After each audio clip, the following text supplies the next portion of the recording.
Hey guys, it's Megan and today I'm gonna be doing Euphoria inspired makeup and talking about a lot of the issues that stood out to me when I watched the show. I'm just gonna jump straight into it because I feel like this might take a long time. I created a Pinterest board for inspiration. I'm not gonna recreate one specifically, but just do my own Euphoria look. I think a major thing behind the Euphoria makeup looks were that it channeled another form of expression. I kind of noticed that except for the eye makeup look and maybe like a bold lip, a lot of the makeup was actually kind of natural looking. I think it was just to like enhance the natural features of the person's face. I always cover the bottom of my face because it's like dark over here and some scarring, and I'm just using the excess foundation on my sponge to get the rest of my face. A little bit more spot concealing. I'm not really amazing at makeup, but this is just what I do and it kind of works, so we'll just go with it. I'm just gonna set all that really quickly with my powder. I kind of wanted to express where I am right now in life. I'm in a really huge transition period right now. Like, I'm about to move out of the house, start my life as my own functioning human being. I think I'll do green and orange. That's a pretty good like secondary color scheme, and I kind of want to use the green as growth and orange to kind of represent like fire and passion, because I feel like right now is a time in my life where I really chase after the dreams I have and pursue my passions. I'm just gonna use this as a concealer so the pigment will be more bright, I guess. The first thing I wanted to talk about, one of the biggest critiques of Euphoria is how graphic it is. There's just like explicit usage of drugs, of sex, of nudity, and I think there's significant pushback on that because the whole cast are supposed to be teenagers. Gen Z starts somewhere in the late 1990s, so the earliest people of Gen Z have literally just gone through high school and gone into college. So obviously that has its own effects as we're maturing as people. Generation Zoomers has completely grown up with social media and smartphones. I think that's why it's called Zoomers. It's because we're so connected and everything is moving so fast because we get instant gratification with communication, receiving likes, like being able to compare ourselves on such a huge scale. I think I'm gonna start by making like a green base over here, and I'm gonna add in the orange later on. I'm gonna start off with this light green color. I'm just gonna put it here, and I'm just gonna go in with this dark green and fan it out, I guess. As Gen Z has been growing up, I think we have like an intense amount of social pressure that no other generation has been able to have just because of social media and how connected we are. I don't know if just some people don't realize that this is exactly the truth, but no matter where you live, like what type of school you go to, if not all the issues that appear in Euphoria, a majority of these topics that they cover is going to be affecting the lives of Gen Z teenagers, right? I know a lot of the topics are really sensitive, but I think in order to facilitate a conversation,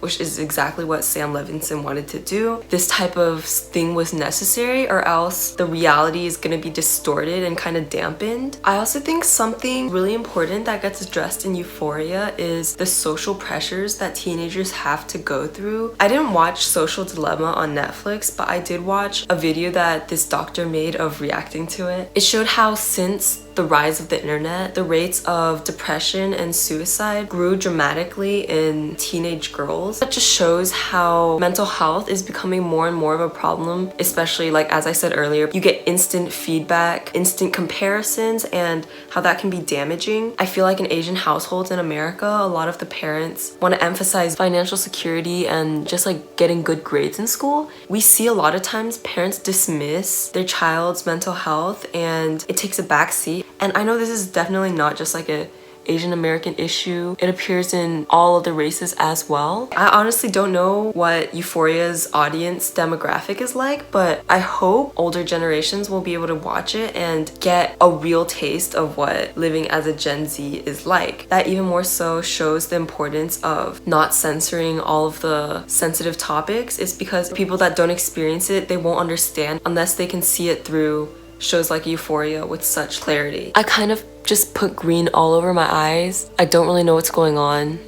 I bought these crystals so that I could bedazzle my face. I think I might be using red and orange gemstones rather than orange eyeshadow, but I do think I'm gonna add in purple just to keep that secondary color scheme going. I'm gonna use it to darken the edges of my eyes. I kind of just did like a huge wing with the purple and the rest is green. I really like the upturned look. I would like that to represent like reclaiming my culture, especially with like the fox eye trend being a prominent issue talked about in social media. I kind of wanted to just emphasize like a slanted eye to represent like kind of reclaiming my identity as an Asian. It's just like a green highlight and purple wing out. So I want to move on and talk more about parenting. In Euphoria, they really wanted to emphasize the effect that parents have on their children. Like literally every character, we get a backstory on how their parent has affected them. I'm just gonna go down the list. Like Rue and her dad, obviously. Jules, we saw like her mother not accepting her for who she is, sending her to a freaking mental ward. That type of betrayal by your own mom is like honestly terrible and so scarring to someone. And I think that combined with her like identity as transgender led to issues that we see with her throughout the show. I think we kind of see in her like a slight dependency on love. Like she's constantly falling in love with different people. The Tyler that Nate was pretending to be, needing to go hook up with old men so she feels like in power, falling in love with Rue and I forgot her name, that girl at the party. And then we see Cassie, her relationship with her dad really kind of messed her up too. And we also see this like falling in love really easily. Nate with his dad, like he found out about his dad's really questionable vices early on, and I'm just like talking with my eyeliner open in hand because I know I can't do my eyeliner while talking. But yeah, I think a lot of parents nowadays like to blame their children for not doing stuff right, but Euphoria bringing light to the parents' effect on the children is really important in showing how trauma passes down from parents to children. I'm part of Gen Z, I don't know what any other generation was like, but I feel like trauma and that type of idea weren't so talked about in the past, so the parents might not be aware of how their issues are passing on to their children unconsciously. I'm gonna do my eyeliner really fast and then continue. Okay, so I finished my upper eyeliner. I'm gonna do a little inner corner thing, but I can talk while doing that, so. Drugs is one of the most emphasized topics in Euphoria. I specifically don't have that experience, but I do know that it is real. Other people at my school, they've done a lot of drugs. They've gone through a lot of like trauma that caused them to turn to drugs as well. And I guess for me, as somebody who didn't have that much like exposure to drugs, it was like eye-opener for me to see that type of stuff and what my peers have been going through that I did not know about. I'm just gonna be doing my lashes while I talk about this. I think Euphoria really covers the nature of like drugs in a teenager's mind well, aside from being a coping mechanism or a distracting factor. Like we see how Rue uses it. Sam Levinson does a really good job of showing both sides of drug usage. This kind of ties back into the social pressure aspect, but Rue says a specific line like, drugs are honestly kind of cool. We learn a lot about like peer pressure and that type of thing because that's honestly how a lot of people get into it. But after that she says it's cool until like it messes up your family and your whole life, right? It's really good how Euphoria like captures the whole story rather than just like vilifying some people or some things. Throughout Rue's whole storyline, we see exactly how her drug usage affected her family, affected her sister, her relationship with Jules, her friendships. She's the main character, so we obviously see her as a person. Like we see the damage she did to her family as a drug addict, and even more so in her special episode that just aired in December of 2020, where she says she can't forgive herself and she thinks she's an objectively terrible person because she threatened her mom with that glass shard. We've been seeing her as like she's a human, it's a mistake, it's the drugs, right? It's not her. Her saying that provides kind of like the insight that society has towards drug addicts as a whole, and Ollie really hammers that in, right? By sharing his own story about how he became the terrible person that he never wanted to be. I'm gonna do this eyelash first before moving on. Something that also really stood out to me was Nate and Maddie's relationship is really toxic. And recently on TikTok, I watched this video of somebody talking about her toxic mom who basically like abused her as a child, but she said that she knew that her mom loved her. And somebody commented, honey, that's not love. I appreciate how Euphoria kind of just captured how nuanced love can sometimes be. Love can be toxic and dangerous and something where the relationship should just not continue, but that doesn't mean the love and the care isn't true. After the whole thing where Nate choked her, Maddie still cared for Nate because she feel like he was the only one that like actually cared about her. It just kind of shows that type of intricacy. And also for Nate's dad, we see how even though he seems like an objectively terrible guy with terrible morals and that vice of his that kind of ruined his whole family, we also see glimpses where he's like actually a good and caring father. He's concerned for the road Nate's going down. Moving on, I really wanted to talk about the themes of sexuality that Euphoria brought up, because I think sexuality is something that is really being emphasized more in society today. A huge praise that Euphoria had was its portrayal of transgender characters, and Hunter herself, the actor playing Jules, talked about how glad she was to have a transgender character that actually had issues just being a human being, not their only identity was being transgender. And of course we have Rue and Jules' relationship. It really helps make it less of a taboo topic, because I don't think anyone was surprised when we all figured out that Rue liked her, like Jules, and that's just that. But it also touches upon not being able to come to terms with your sexuality. We see Nate, based off of season 1 alone, it was heavily implied that he could possibly be gay. Since his family would seem to be in control of everything, it makes sense that he would be so obsessed with the idea of being like generically perfect, in control, manly, perfect everything, as he's talking to Jules and downloads like a bunch of dick pics to his phone. And Maddie sees it and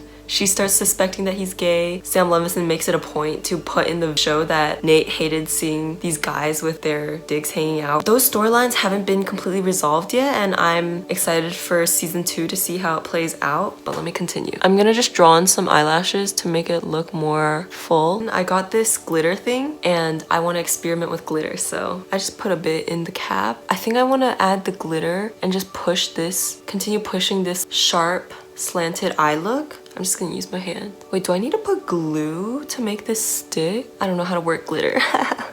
I also wanted to mention nudes, and they mention multiple times how nudes are like the currency of love for Gen Z. A lot of times we see nudes start to circulate, and oftentimes like there's a rhetoric against them. If you don't want people to spread your nudes, just don't send them, right? And they say, well, nudes are the currency of love. Teenagers are just a bunch of kids who are learning and growing, and when their partner asks them for nudes, like they say, why not? I love them, I trust them. And oftentimes there's a lot of pressure involved. It's really hard to expect these children to not get caught up in this idea of love, you know what I mean? Okay, I'm gonna try to do like a strip of glitter down my eyeliner. It's just like sending this type of stuff is an ultimate expression of trust. When you're an impressionable teenager with this person that you think you love, sometimes it's just hard to like deny them, because everyone's just growing, trying to figure out what's going on, and things like that happen. I want glitter here too.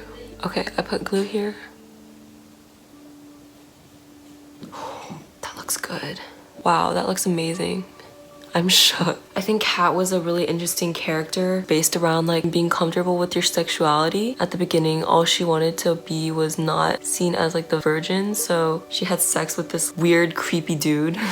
We see how she had like all these fantasies about doing it with this like guy from that clothes store that she went to, and her starting her porn account and her relationship with like these sugar daddies. As she became more confident, she started realizing like, oh, I actually have power over these men. I really like how her character goes through this arc of being insecure, but then through her whole journey she ends up being confident and happy with her body and the power that it holds, but also like confident in her sexual expression. I think it is interesting that she doesn't believe that men could actually give a shit about her past sex and stuff, because we see that guy from the clothing store, as they're trying to talk, she's just like, why are you talking to me? I thought I was just gonna give you like a blowjob and leave, right? I really liked her arc with Ethan, because she meets him at the beginning of everything where she's still like unconfident and not that secure about like her sexuality. Then she goes through this whole style change, but it's like throughout that whole thing Ethan is still really nice to her, really accommodating despite her changes. Her realizing that there is personal connection still and not everything's just about sex and like her body. Wow. I'm really bad at brows.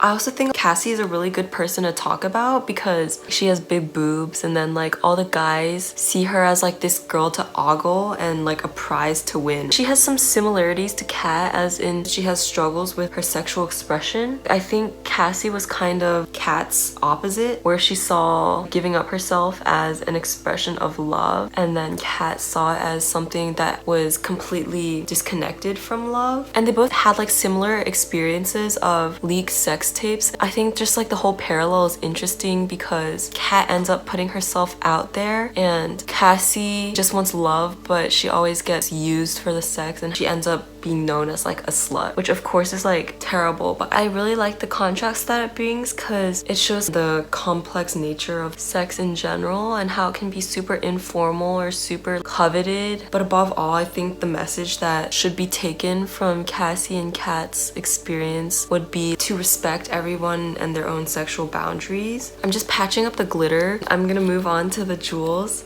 On the gems, I was thinking of doing one here and one here. Yeah, I'm just gonna finish up the rest of my face really quick. Do some contour, lipstick, fix my hair, fix my outfit. While I do that, I'm just gonna recap on my overall thoughts about Euphoria. Overall, I think Euphoria has like a really good portrayal about Gen Z and the things we have to face. There's a lot of sensitive issues that they touched on and brought light to. It really helps people who are not like experienced or knowledgeable about this aspect of some people's lives to understand what it truly is like. I think I said this before, but I'm not really involved in like the drug scene, but this really helped me understand how other people my age, like even in my school, how their lives may have gone a little bit better. For pretty much any Gen Z out there, it's a really good representation of at least some issues. I think one of my favorite characters was Maddie because I really loved her confidence, and that's kind of what I aspired to be. But also, I really identified her in that aspect with the relationship. And I also really related about parenting. One of the big things that affected my life, a rough relationship with my dad, and I'm able to start identifying how it's had an effect on me as well. And overall, I think Euphoria is a really good representation of what we as a generation go through. But I also wanted to mention how much I appreciate the artistic value of the TV show. As you can see, I appreciate the beautiful makeup, how it related to self-expression, lights and colors. The outfits were beautiful, the makeup was beautiful. This is my finished makeup look. The main point is the color,